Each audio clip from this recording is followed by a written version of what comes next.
임시정부가 어떤 모습으로 바뀌게 되는지 그 내용을 한번 보도록 하겠습니다. 제가 그래프를 한번 좀 보여드렸습니다.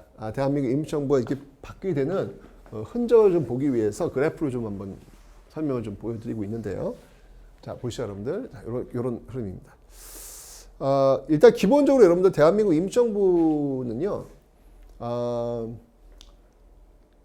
대한민국이라고 하는 이름을 탄생시킨 거예요. 대한민국이라고 하는 이름의 의미는 왜 중요한 거냐면, 이 3.1운동이 갖고 있는 중요성이죠. 3.1운동 이전까지만 해도 우리는 대한제국에 살고 있었어요. 또는 왕국에 살고 있었어요. 주권자는 왕이고 황제였어요. 그런데 3.1운동을 계기로 해서 대한민국이 탄생한 거야. 민국. 국가의 주권은 국민에게 있다. 즉, 제국에서 민국의 시대로 전환케 해준 게 3.1운동이었고요. 3.1운동 이전까지 살고 있던 사람들, 대다수의 사람들을 우리는 백성이라고 불렀어요. 수동적 존재예요. 네, 왕과 황제의 통치를 받아야 되는 수동적 존재. 그런데 3.1운동 이후에 우리는 광장에 나왔던 그 사람들을 백성이라고 더 이상 부르지 않습니다. 우리는 그들을 시민이라고 부릅니다.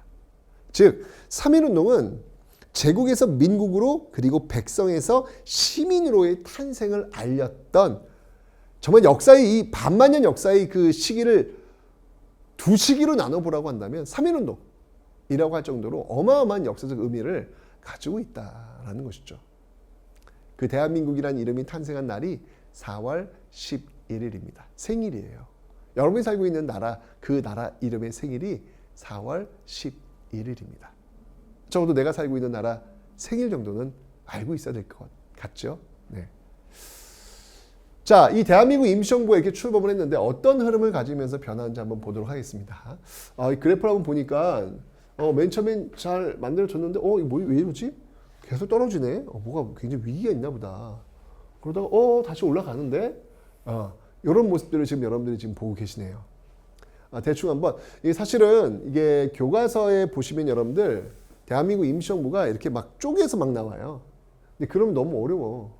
너무 어려워서 제가 이번에는 물론 지금 전 1910년대 저항이었던 모습들, 비밀결사, 독립운동 개지, 3.1운동 이것만 설명을 해야 되지만 대한민국 임시정부를 한번 정리를 해야 되거든요. 여기서 이제 한 문제 또는 두 문제가 나오기 때문에 너무 중요해서 제가 통으로 대한민국 임시정부 역사의 흐름을 통으로 한번 좀 정리해 드릴게요. 이렇게 정리를 해줘야 여러분들이 깔끔하게 공부할 수 있거든. 자, 볼게요. 이승만이 초대 대통령입니다. 이승만 초대 대통령. 하여튼 대한민국 임시정부 초대 대통령도 이승만, 또 광복되고 나서 대한민국의 초대 대통령도 이승만. 네, 다 이승만입니다.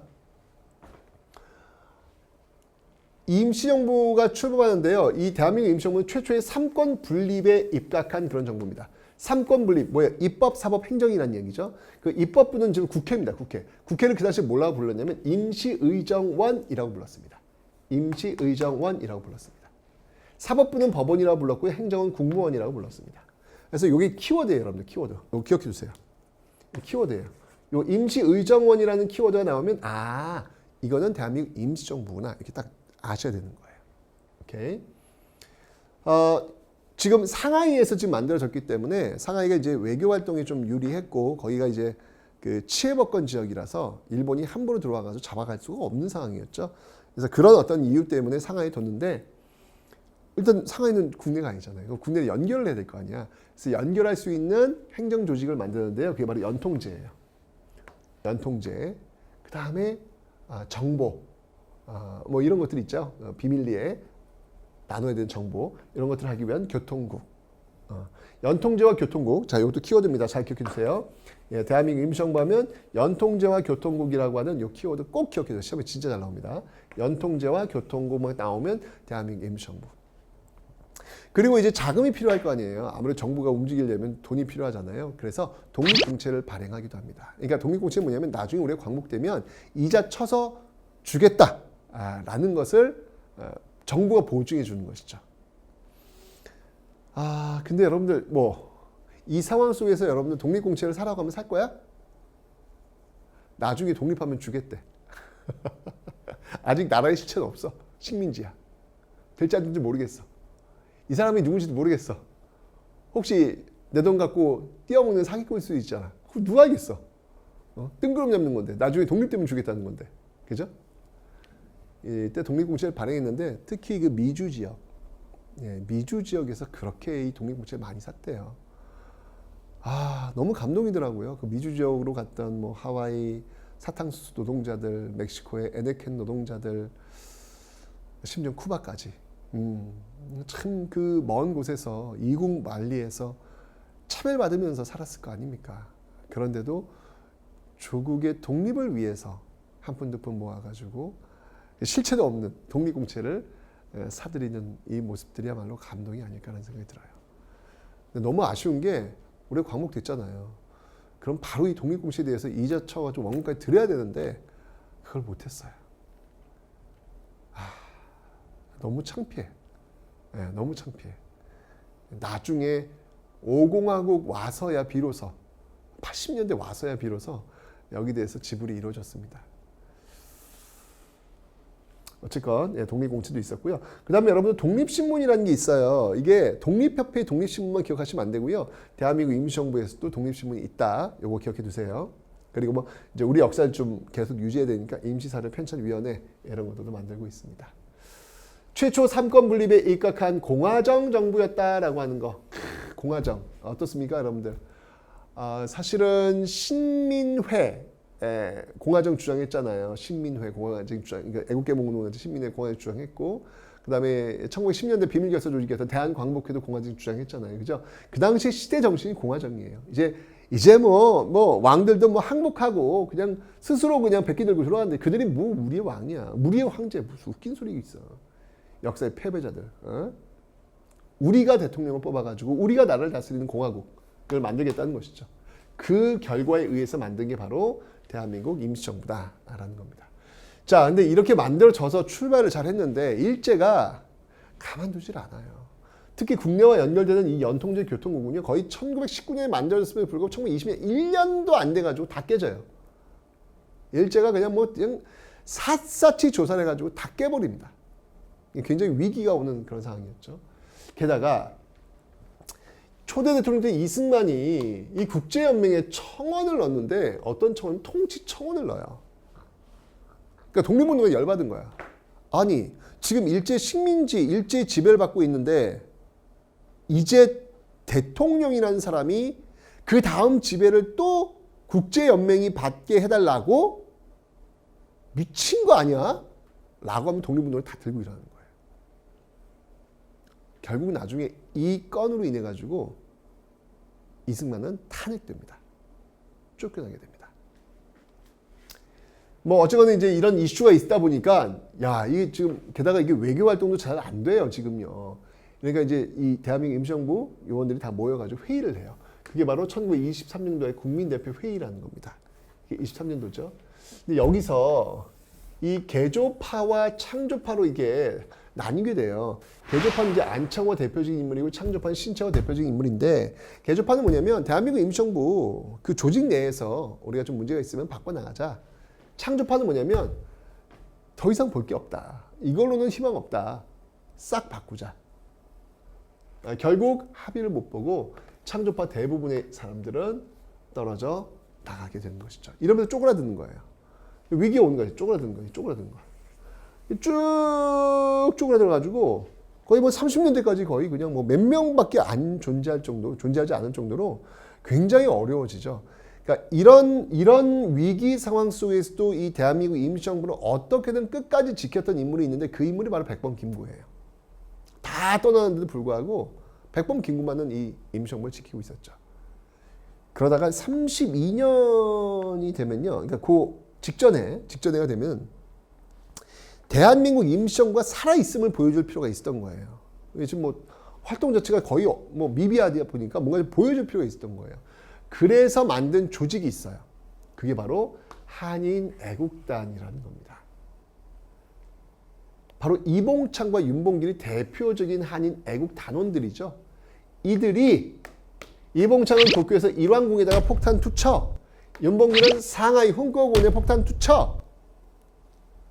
이러면서 특히 이 상하이의 윤봉길의 폭탄 투척이 성공하면서 중국 국민당 짱제스가 이거 중국 100만 대군이 할 수 없는 일을 조선인 한 명이 해냈다라는 극찬을 하면서 드디어 대한민국 임시정부를 인정하고 많은 지원을 하게 되는 계기가 바로 윤봉길의 상하이 의거가 되는 겁니다. 저는 그 사진을 보면서 윤봉길의 나이가 굉장히 많아 보일 위인이니까 그리고 이런 일을 했으니까 이봉창이나 윤봉길 40대 50대 그 정도 되지 않을까? 웬일? 20대입니다. 깜짝 놀랐어요. 그렇구나. 이 당시에 10대와 20대는 그 사회의 정말 리더와도 같은 역할을 했구나 라는 게 느껴지더라고요. 다시 한번 그 시절을 살았던 사람들과의 그 동지 같은 또래인 우리가 다시 한번 스스로를 좀 돌아보는 나는 어떤 사람인가 나는 어떤 존재인가 를 한번 둘러볼 수 있는 그런 계기가 되었으면 좋겠다라는 그런 생각을 한번 가져봅니다. 어쨌건 한인 애국단을 계기로 해가지고 와우 대한민국 임시 살아 있어. 근데 문제는 뭐냐면 더 이상 상하이에서 출발했던 상하이 임정은 더 이상 이 상하이 hunko공원을 계기로 해가지고 더 이상 활동할 수가 없었던 거예요. 그래서 떠납니다. 그러니까 이 계기가 된 거예요. 윤봉길의 상하이 의거가 계기가 되어가지고 상하이를 떠나게 되는 것이죠. 자, 이러면서 대장정을 시작합니다. 32년부터 출발해가지고 40년 정착, 무려 8년의 대장정.